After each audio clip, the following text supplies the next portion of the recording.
जो लोग मेरे इस चैनल पर नए हैं या फिर मेरा ये वीडियो पहली बार देख रहे हैं, वो मेरा YouTube channel political Tamasha with doctor Arshi को सब्सक्राइब करके वहाँ पे लगी बेल आइकॉन को ज़रूर दबा दें ताकि आपको हमारे आने वाले हर वीडियो की अपडेट्स मिलती रहे।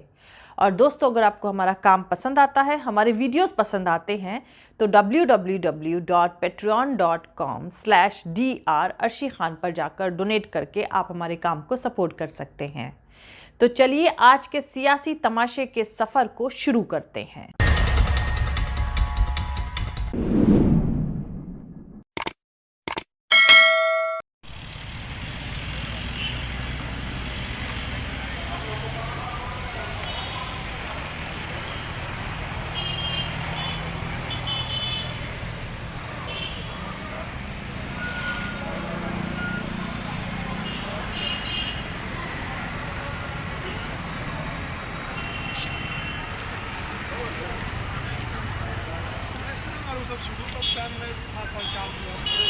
सर चाय बेच रहे हैं, मोदी जी की चाय है, मोदी चाय पिलाने लोगों को।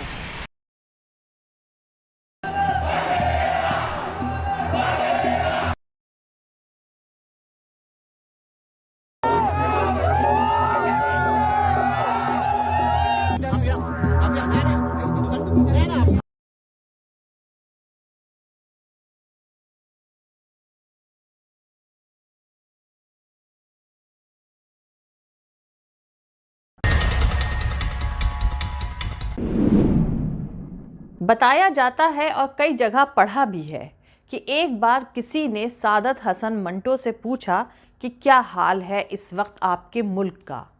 तो मंटो ने जवाब दिया कि बिल्कुल वैसा ही जैसा जेल में होने वाली जुमे की नमाज का होता है।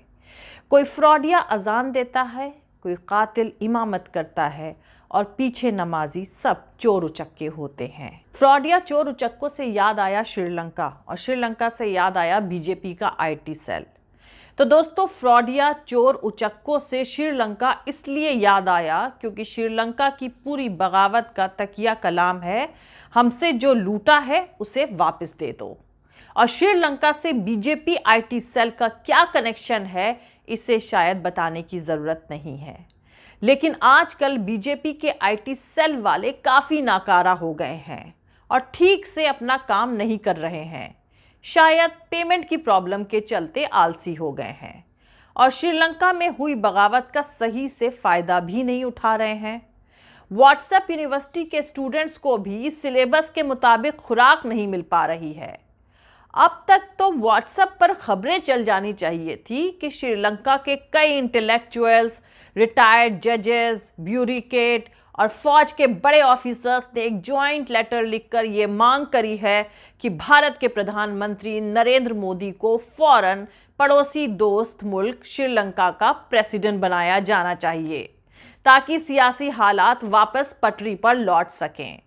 प्रधानमंत्री नरेंद्र मोदी जैसे ग्रेट ह्यूमन रेयरली यानी कभी कभार ही पैदा होते हैं। श्रीलंका की खुशकिस्मती ये है कि ऐसे मुश्किल वक्त में पड़ोसी मुल्क भारत में एक महान शख्स, सुपर ह्यूमन, भारत की अगुवाई कर रहा है, जो दिन के 24 घंटों में से तकरीबन 26 घंटे काम करता है।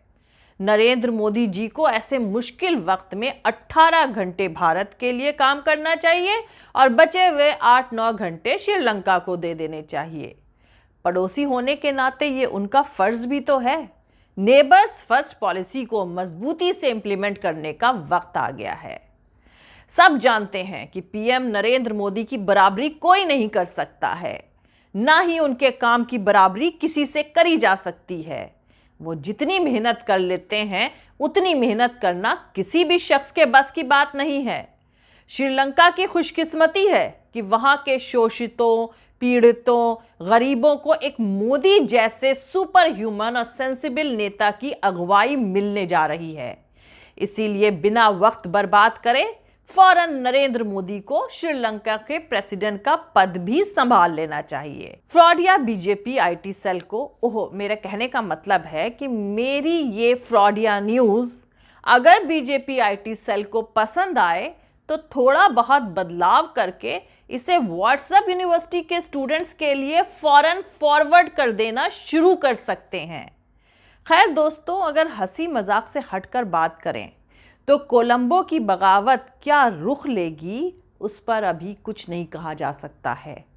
ऊपरी तौर पर यह बगावत भले ही राजपक्षे परिवार के खिलाफ दिख रही है, लेकिन इसका कंटेंट दशकों तक सिंघली बौद्ध के मेजॉरिटेरियनिज्म पर बेस्ड तानाशाही, गहराती फाइनेंशियल इनइक्वालिटी और करप्ट पॉलिटिकल सिस्टम के खिलाफ पनप रहे गुस्से से मिलकर बना है। गोटाबाया राजपक्षे यानी श्रीलंका का वो राष्ट्रपति जो लोगों के डर से अब देश छोड़कर भाग चुका है या कहीं सेना के साए में बिल में छिप कर बैठा है, उस पर 40,000 तमिल सिटीजन्स की हत्या का इल्जाम है। इन हत्याओं की कोई जरूरत नहीं थी। श्रीलंकाई फौज लिट्टे के खिलाफ जंग जीत चुकी थी, लेकिन गोटाबाया तमिलों को सबक सिखाना चाहता था। सभी लोगों को एक ही मैदान में इकट्ठा किया गया था, फिर उन पर ऊपर से बॉम्ब बरसाए गए थे। गोटाबाया श्रीलंकाई फौज की अगुवाई कर रहा था, जबकि उसका भाई महिंद्रा राजपक्षे सरकार चला रहा था। याद रखिए, महिंद्रा राजपक्षे ने भी कॉन्स्टिट्यूशन में बदलाव करवाया था ताकि वो जब तक चाहे सत्ता पर बना रह सके। हमारे यहाँ भी कॉन्स्टिट्यूशनल अमेंडमेंट की तैयारियां हो रही हैं।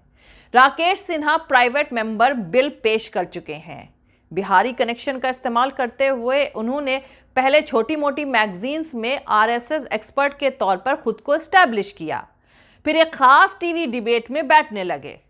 आज कॉन्स्टिट्यूशनल अमेंडमेंट यानी संविधान बदलवाने की मुहिम की अगुवाई कर रहे हैं। खैर, महिंद्रा राजपक्षे को प्रधानमंत्री बनाने वाली चंद्रिका कुमार तुंगा ने बाद में अपने इस फैसले को जिंदगी की सबसे बड़ी भूल बताया था।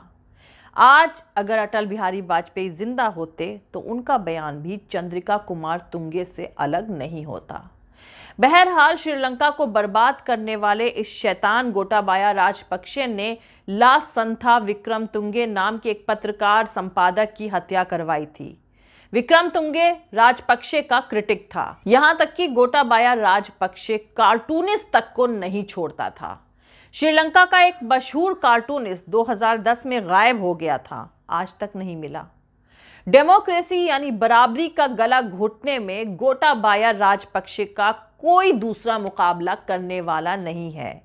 ये सनकी हमेशा सिंहासन की तरह ऊंचे आसन पर बैठता था, मिलने वालों को नीचे खड़ा करता था। आप यहां पर भारत के farmer health minister doctor Harshvardhan की वायरल हुई तस्वीर को याद कर सकते हैं। गोटाबाया अपने खिलाफ बोलने वाले सैकड़ों क्रिटिक्स को गायब करवा चुका है।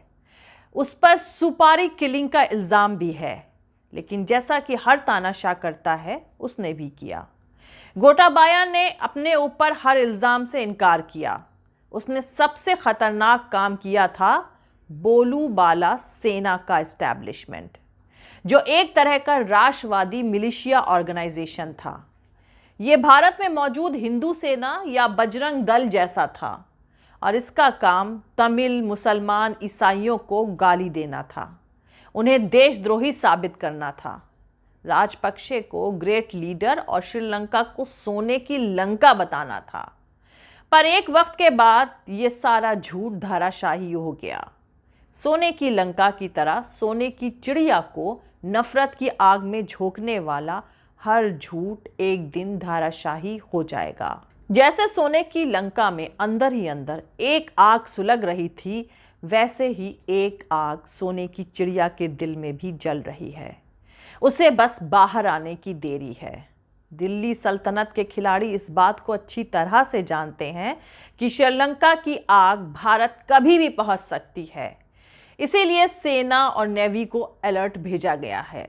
एक इमोरल और करप्शन से भरे खेल को कब तक हिंदुत्व, विश्वगुरु, 5 ट्रिलियन इकोनॉमी जैसे सुनहरे झूठों और बिकाऊ मीडिया के सहारे बचाया जाएगा? लाजिम है कि हम भी देखेंगे।